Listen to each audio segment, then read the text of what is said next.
shaksiz Rasululloh bo'lsalar edi.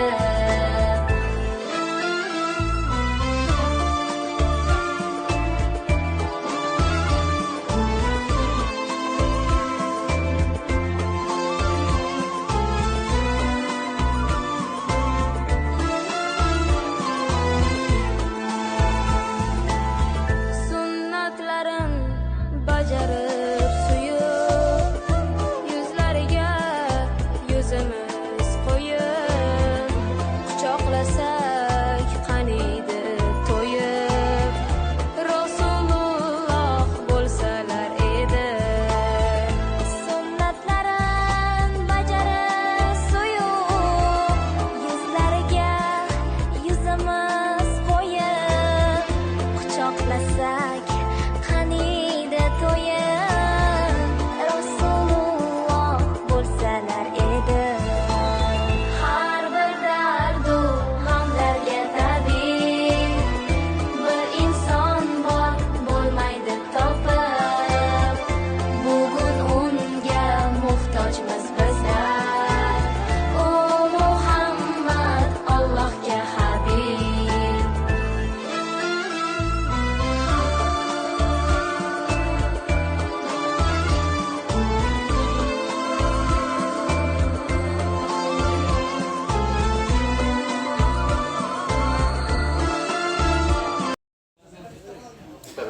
Birinchi va ikkinchi pavilyonlarimizda Qur'onda zikr etilgan 25 payg'ambar va payg'ambarimiz Mustafa sallallohu alayhi vasallam haqida ma'lumot beruvchi pavilyonlarimiz hisoblanadi.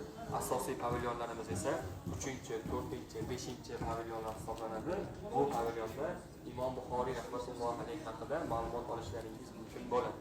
Va 6-chi, 7-chi, 8-chi pavilyonlarimiz esa Al-Jami' as-Sahih kitobiga mo'ljallangan pavilyonlar hisoblanadi. Al-Jami' as-Sahih kitobining arabcha elektron variantini va Al-Jami' as-Sahih kitobidan hadislarni ko'rishingiz va eshitishingiz mumkin bo'ladi. Sizlar bilan birgalikda. Hop, vaqtimiz chegaralangan, yarim soat vaqt berilgan. Birgalikda orqada qolib ketmaymiz. Hamma yetishib yuradi. Men qo'limdan kelgancha, Alloh taolo bungacha vaqtimiz yetgancha ma'lumotlarni berib boraman. Kirish qismidagi hadis bilan boshlaymiz. Sizlar bilan birgalikda Al-Jami' as-Sahih kitobiga kiritilgan ilk hadis innamal binniyat. Amallar niyatlarga qarab belgilanadi degan hadis bilan boshlaymiz va birgalikda davom etamiz. Mumkin emas. O'yinlarimiz bor. Shunday qo'ysalaringiz mana ketyapmiz. Ketyapmiz. Har taraf kamera. Shu yoqqa o'yinga ketish mumkin.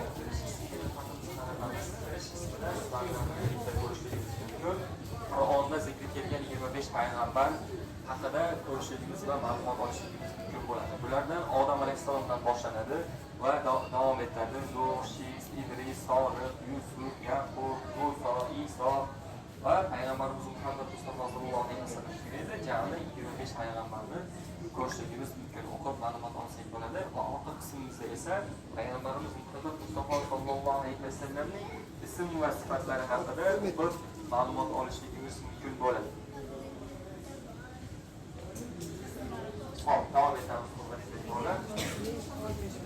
E'tiborlaringizni shajara daraxtiga qarashlikni so'rayman. Bu qaysi shajara daraxti? Payg'ambarimiz Muhammad Mustafa sallallohu alayhi vasallam shajara daraxtlari hisoblanadi. Elektron variantda yaqinroq kelamiz. Yaqinroq kelgan holatda kattalashtirib ustiga bosgan holatda navbatdan navbat ko'rishligimiz mumkin bo'ladi.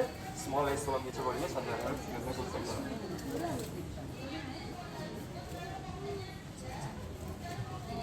bo'lgan hozir zabzam ko'raylik.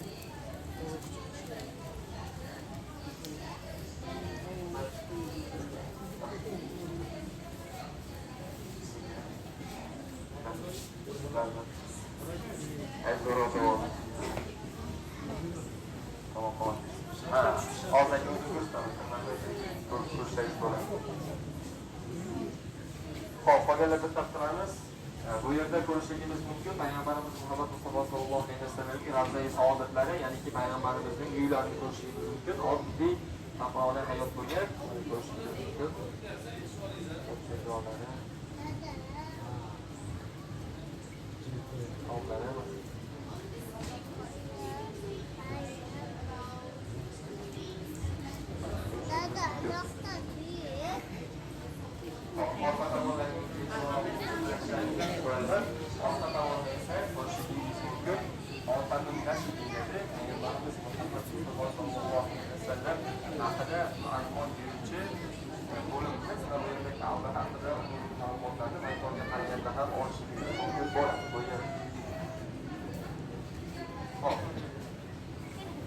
hozirgi kiradigan joyimiz bu Hiro g'ori.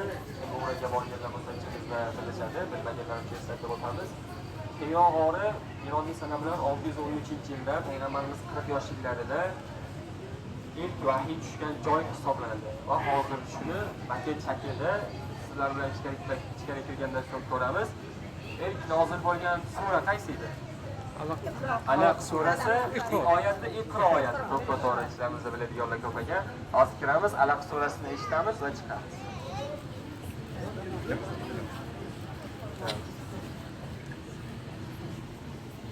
O'tirib olamiz. O'tirgan birinchi kelganlar, qolganlar turib turadilar. Boshlangandan keyin ko'ramiz. Kiramiz, ha. Ko'rishib sirmaynada keyin sakrab chiqqanlar. Xirovori o'xshatgan ozgina katta.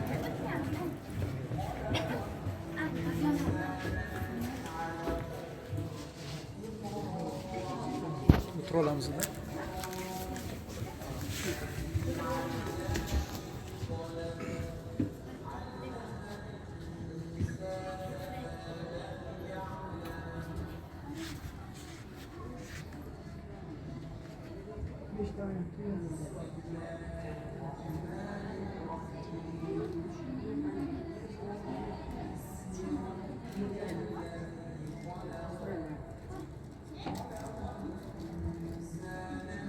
Birinchi xirovori.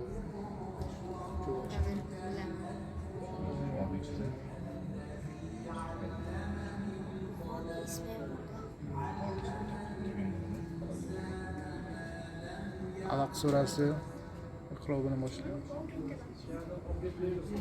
Davom etamiz.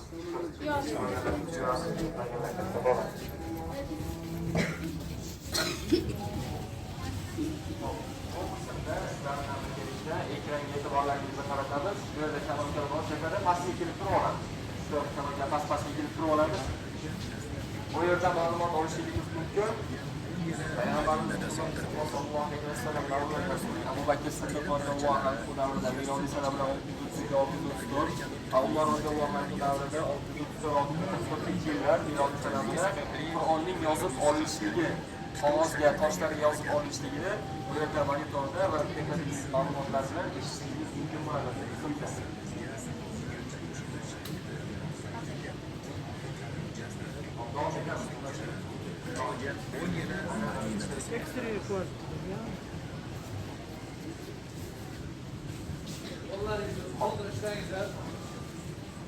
Bu yerda sizlar bilan birgalikda 7 ta sahobani ko'rib turibmiz. Oysha roziyallohu anhu, Anas ibn Malik roziyallohu anhu, Abu Hurayra roziyallohu anhu, Abdulloh ibn Umar roziyallohu anhu jami 7 ta sahobalarni ko'ramiz. Nima uchun? Bu payg'ambarimiz sollallohu alayhi vasallamdan eng ko'p hadis rivoyat qilgan sahobalar hisoblanadi. Birinchi payg'ambarimiz haqida ozgina ma'lumotga ega bo'laylik. Sahobalar haqida ma'lumotga ega bo'lyapmiz. Tobiinlardan kitaba tobiinlar davrida Imom Buxoriy rahmatullohi alayhi yashaganlar hisoblanadi. Va tobiinlardan ko'rishib hadislarni o'rganganlar hisoblanadi. Shuning uchun e'tiborli bo'lamiz. Hozir Imom Buxoriyga o'tganimizda bir-biriga uzviy bog'liq bo'ladi hammasi. Va e'tiborlaringizni tepadagi ekranlarga qaratamiz. Hozir bu yil yakunlanadi 1922-yilda va boshdan ko'rishingiz mumkin bo'ladi sizlar bilan birgalikda. Yashilda islom dinining tarqalishi 622-yilda boshlanadi Madinada va shu zaylda yashil rangda davom etishini ko'rishingiz mumkin.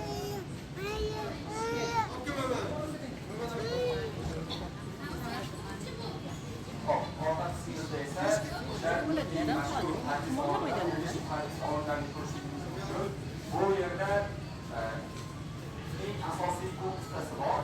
Birinchi o'rindan keyingi manba bo'lib xizmat qiladigan Imom Buxoriyning Al-Jami' as-Sahih kitoblari bor. O'rtada Al-Jami' as-Sahih kitobini ko'rishingiz mumkin.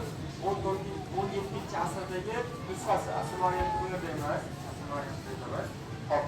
Va keyingilari Ibn Muslimning Sunani, Abu Dovudning sunanlari, Termiziyniki mana birinma-kettirlikda ketadi. 18 ta hadis olimlarning. Ularniki birinma-kettirlikda keladi. Olimlarimiz, ulamolarimiz masalalar, qoidalarida Sahih Buxoriydan keyin birinma-kettirlikda murojaat qilinadigan kitoblar hisoblanadi. Sahihlik darajasiga ko'ra, sahihlik darajasiga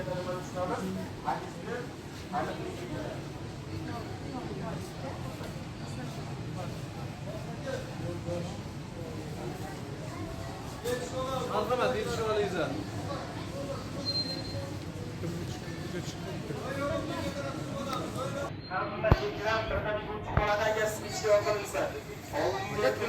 Shundaman, nidoni qaramaydi. Nima aytmading menga? Opolashmay gapiring menga. Opolashmay gapiring. Va bu yerda internet holatiga keltiriladi, Imom al-Buxoriyning yetib olish jarayonlari. Va orqada Imom al-Buxoriyning davlat taqdimotiga ko'ra Imom al-Buxoriyning adabdan muhim aytib o'tishadi. O'zlari mingdan oshiq ustoz ko'rganliklarini. Va bu yerda Imom al-Buxoriyning ba'zi bir ustozlari shahar taqdimotlariga ko'ra, manbalarga kelganligiga ko'ra ustozlari al-Buxoriy ustozlari ekan.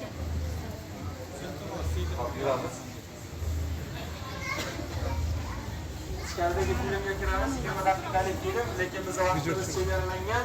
Shuning uchun daqiqa ko'rishimiz mumkin. Opajon, biletlarda hamma vaqtda yozilgan, yarim soat vaqt berilgan. Shuning uchun men vaqtni o'tkazib turishim uchun tez yuryapman.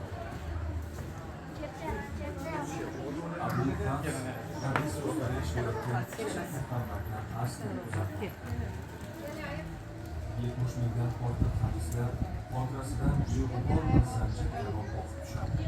Ustoz esa butun diqqat e'tibor bilan yoshli Muhammadga maqtaydi. Unga maqtan bor.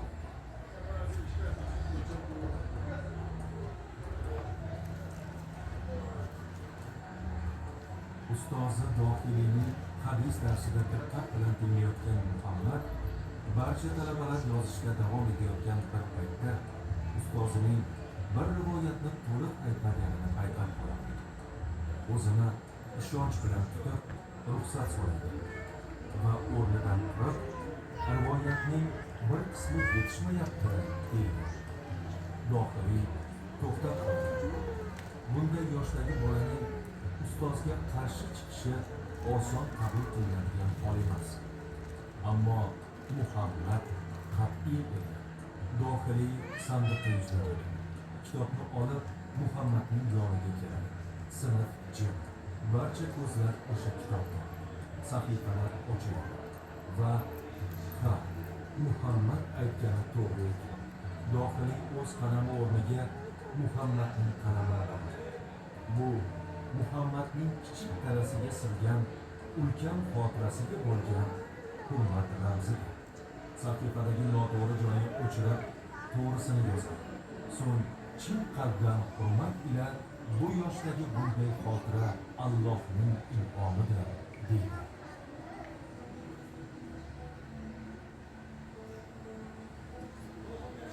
Yillar o'tdi.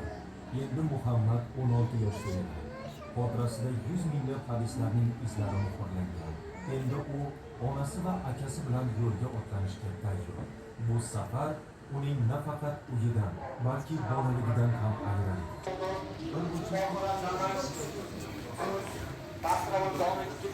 Shu zaylda Imom al-Buxoriy yo'li usulligi hozirgi tarixchi tadqiqotchi olimlarimizning aniqlashicha bir tomonlama yo'li 13900 kilometrni tashkil qiladi. Imom al-Buxoriyning yo'lida bosib o'tgan safarlari 40 yil davomida Imom al-Buxoriy ilm o'rganishadi va Imom al-Buxoriy 20 dan ortiq asarlar yozib qoldiradi. Sizlar bilan birga hozir Al-Jami' as-Sahih kitobi haqida ko'proq gaplashamiz. Birgina Al-Jami' as-Sahih kitobini yozishning o'rnlariga 16 yil umrlarini sarflashadi. Va bu yerda Imom al-Buxoriy haqida ozgina to'xtalamiz. Imom al-Buxoriyning to'liq ismlari Abdulloh Muhammad ibn Ismoil al-Buxoriy hisoblanadi. Abdulloh u kishining kunyasi, Muhammad ismlari ibn Ismoil va otasining ismlari hisoblanadi. Al-Buxoriy u kishining ahamlari bo'ladi. Va shulardan birgalikda to'xtalishimiz kerak bo'lgan masala shundan iboratki, mana bu yerda Buxoro shahridagi masjidning maketini ko'rib turibmizlar. Nima uchun bu yerga qo'yilyapti? 868-yilda Buxoroga qaytib kelgan paytlaridagi ma'ruza xutbalari shu yerda bo'ladi va Buxoro ahlida 20 ming odam birdaniga to'planadi bu xutbada ma'ruzada deb aytiladi. Va Imom al-Buxoriy qaytib kelgan yilda Buxoroda shunday voqea yuz beradiki, Buxoro amiri aytadi, Imom al-Buxoriyga saroyga kelib, menga va mening farzandlarimga dars bergin. Va Imom al-Buxoriy bunga javoban aytadiki, agar amirga va uning farzandiga ilm nozil bo'lsa, xalq bilan birga kelib o'rgansin. meni oldimga kelib o'rgansin deydi. Amir Imom Buxoriyning ilmni xor qilib, men Amir saroyiga bormayman dedi. Gap davom. Va Amir Imom Buxoriyning bu javobidan so'ng g'azablanib Buxoroni tark qilib chiqib ketishligini talab qilib turib oladi Imom Buxoriy. Va Imom Buxoriy majbur bo'ladi Buxoroni tark qilib chiqib, shu yerda Samarqand viloyati Qatnay qishlog'ida bu yerda jiyanlari bo'ladi. Jiyanlarning uylariga kelib qo'lni topishadi va jiyanlarnikida milodiy sanamdan 3 yoshlarida deyiladi Imom Buxoriy vafot etishadi. Hozir sabrlanishda rohda joylashgan. Mahbat past.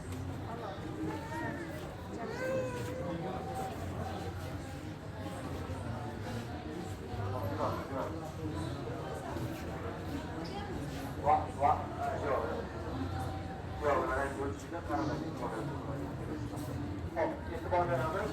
Bu Imom al-Buxoriy bundan nimani tushunamiz? Imom al-Buxoriy Bag'dodga borgan tashrifida Imom al-Buxoriy ilmini izlash maqsadida Bag'dod ahlidan 10 kishi eng mashhur olimlari va orqadagi rasmda ko'rishlaringiz mumkin. Bag'dod ahli ko'planishadi va hozir interyer holatiga keltirilgan o'sha manzarani jonlantirish maqsadida Imom al-Buxoriyga 10 ta ulamo olim jami 100 ta hadis aytadi. Har bittasi 10 tadan. Va Imom al-Buxoriyning ilmini izlash maqsadida ular hadisni roviysini va mazmunini adashtirib aytishadi. Imom al-Buxoriy degan javoban men bilmayman, bunday hadis yo'q, to'qima hadis deb javob berishadi. Imom al-Buxoriyning bu javobidan so'ng sizning inson hadisni aytib ketgandan so'ng birinchi insonga qarab yuzlanib, birinchi hadisning mazmuni bu yerda, ikkinchi hadisning roviyini bu yerda adashtirib deb aytdingiz deb 100 ta hadisni birinma-ketin xato kamchiliklarni to'liqligicha aytib ko'rgandan so'ng butun Bag'dod ahli bu kishining ilmiga lol qoladi. Orqa tomonlarimizda ko'rishligimiz mumkin. Allohning mo'jizasi bo'lgan bola Imom Buxoriy sharafiga aytilgan tarixlarni ko'rishligimiz mumkin-da. Imom al-Buxoriyni bunday aql idrok sohibi bo'lishiga Alloh taolo tomonidan berilgan bir ne'mat hisoblanadi. U kishining otalari ham, onalari ham taqvodor inson bo'ladi. Otalari ham, onalari ham Imom al-Buxoriyning imomlik qobiliyatini ko'rgan ustozlari ham, zamondoshlar ham Imom Buxoriyning ilmiga olib qoladi. Allohning ko'rsatuvchi bo'lishida Imom Buxoriyning ilmiga olib qoladi borligi bu yerda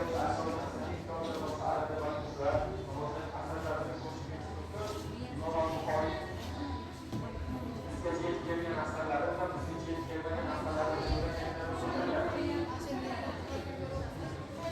Imom al-Buxoriy kimani olib asar yozgan bo'lsa, bu yerda hozir bizga yetib kelgan va yetib kelgan kitoblarning barchasini ko'rishingiz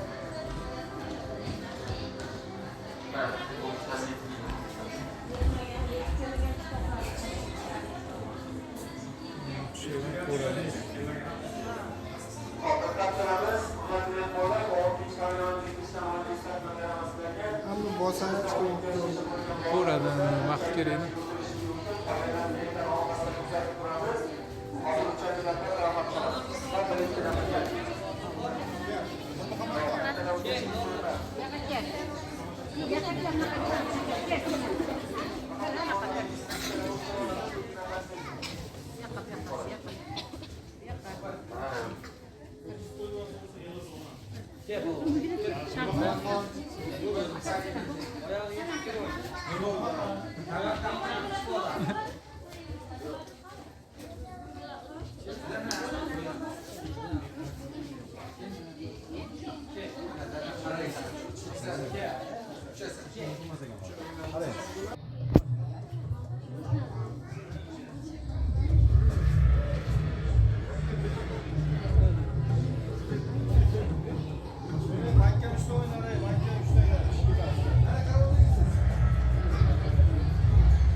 Qolachalar.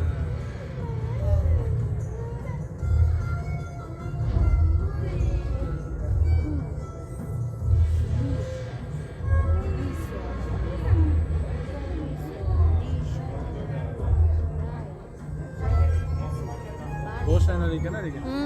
Akhirda bor. O'tirganlarga haqiqatandek qilyapti, haqiqatdan yurgandek bo'lyapti. To'xtasin tushasizlar. To'xtasin. O'zi to'xtaydi. Tugadi. Hop, davom etamiz. Hurmatli mehmonlar, sizlar bilan birgalikda keyingi qismga qarab harakatlanamiz.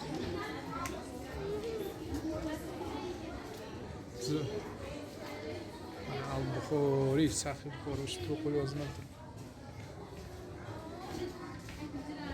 Hop, sizlar bilan birgalikda bu qismda Sahih Buxoriy haqida gaplashamiz. Mana orqa qismimizda Sahih Buxoriy haqida o'qib ma'lumot olishingiz ham mumkin. Sahih Buxoriyda Imom al-Buxoriyning 16-yilda yozib o'tilgan kitobi dedim. Aytib o'tdim. Imom al-Buxoriy Sahih Buxoriy kitobini yozish uchun 600 mingta hadisning ichidan 7275 ta hadisni yozib kiritgan. Takrorlanadigan bilan birgalikda takrorlanmaydigan asl hadislarning soni esa 10 mingtani tashkil qiladi. Bu nima degani? Imom al-Buxoriy 600 mingta hadisni yoddan bilgan degani. Al-Jami' as-Sahih kitobiga har bitta hadisni yozib kiritishdan avval tahorat olib, so'ngra 2 rakat namoz o'qib, keyin har bitta hadisni kiritgan hisoblanadi. Va Imom al-Buxoriyning mana 12 ta sharti bor bu yerda. Hadisni hadis qilib olishligi uchun, sahih hadis bo'lishligi uchun 12 ta sharti bor. Shu shartlardan o'tsagina u hadisni olib Al-Jami' as-Sahih kitobiga kiritadi. 600 mingtaning ichidan saralab olgan hisoblanadi.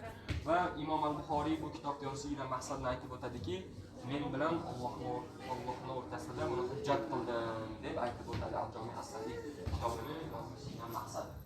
Bu yerda esa Al-Jami' as-Sahih kitobini mana bu rivoyatda qayerlarda nechta nusxasi bor Al-Jami' as-Sahihni va qaysi davlatlarda nusxasi bo'ladi. Bu yerda Al-Jami' as-Sahih kitobidan ba'zi bir hadislar keltirib o'tilgan hisoblanadi.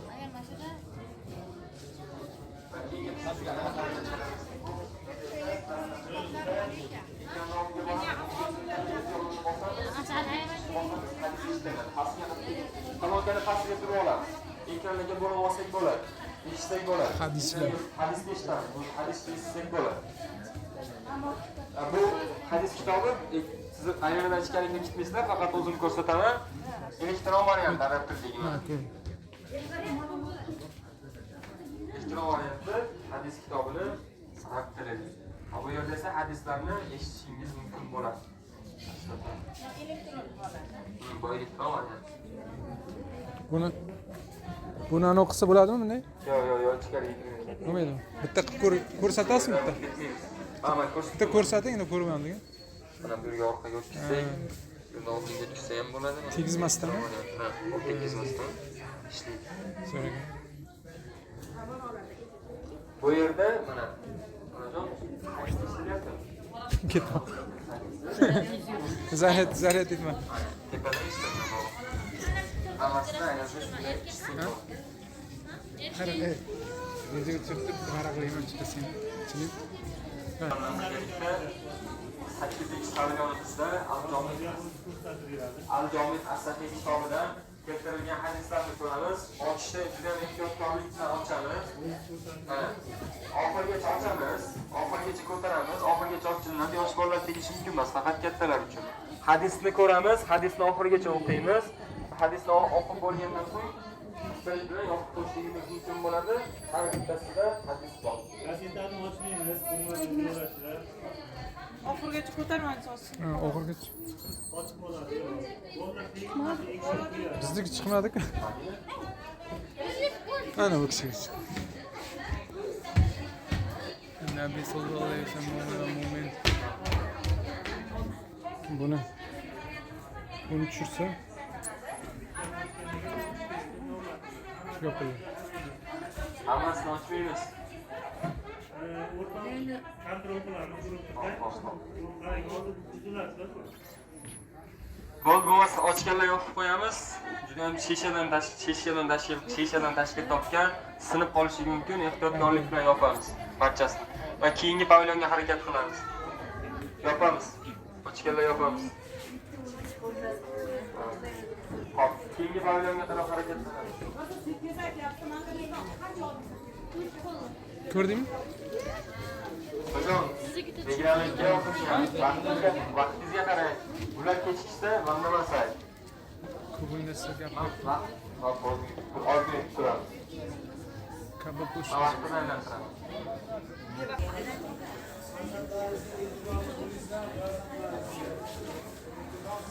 Kabob push kerak bo'lsa. Qurilish jarayoni.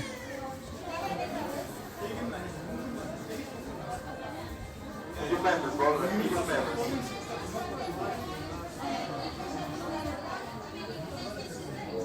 Sakkizinchi pavilyondagilarga yetishib olamiz, kiramiz, oxirgi pavilyonga qarab kiramiz. Bu pavilyonda sizlar bilan birgalikda ko'rishingiz mumkin. Imom al-Buxoriy muzeyiga sovg'a etilgan hadyalar. Ularning ichida eng nodir topiladigan kisva. 1992-yilda birinchi prezidentimiz Islom Karimovga Saudiya Arabistoniga borgan paytlarda Ka'bani kirib ko'rishlik imkoniyati Saudiya Arabistoni tomonidan beriladi va hadya sifatida birinchi prezidentimizga kisva Ka'ba bo'sh sovg'a qilinadi va hozirgi asl original variantini muzeyimizda ko'rishingiz mumkin. Sizlar bilan birgalikda.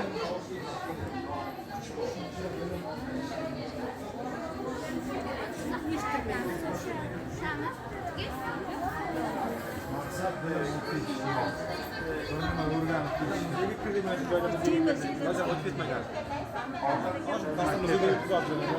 sizda nima uchun qo'yib qo'ygan onajon? Marojniga o'xshaydi. Yosh bola borib tegingisi kelyapti. Konfetga o'xshaydi. Shu tepasini oyna qilib olmoqda. O'zgadan kirib, hozirgi joyimizda.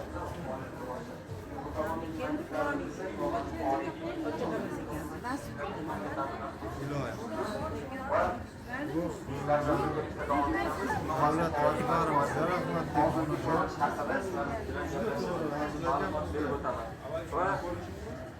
amalga qo'ydik. Hop, bu majmuaning hozirgi ko'rinishi umumiy to'rtta minoraning balandligi 75 metrda, yerdan maqbaraning mana gumbazning uchigacha bo'lgan balandlik bu 58 metrni, majmuaning eng chekkasidagi maqbaraning balandligi esa 25 metrga tashkil qiladi. Majmuaning masjid sig'imi 10 ming kishiga mo'ljallangan. Umumiy maydoni, majmuaning maydoni 44 gektar, 65 ming kishi uchun mo'ljallangan hisoblanadi. Obod etamiz. Mag'laki.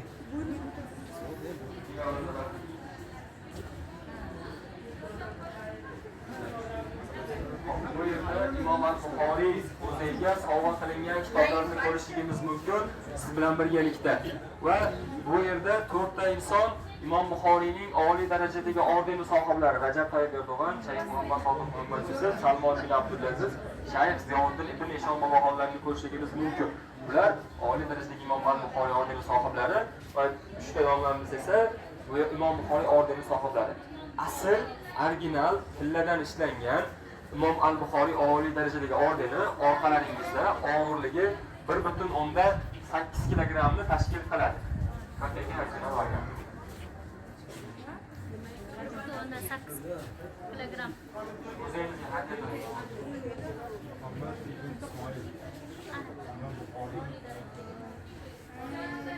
Hop, hurmatli mehmonlar, hadya qilingan. Prezidentimiz hadya qildi.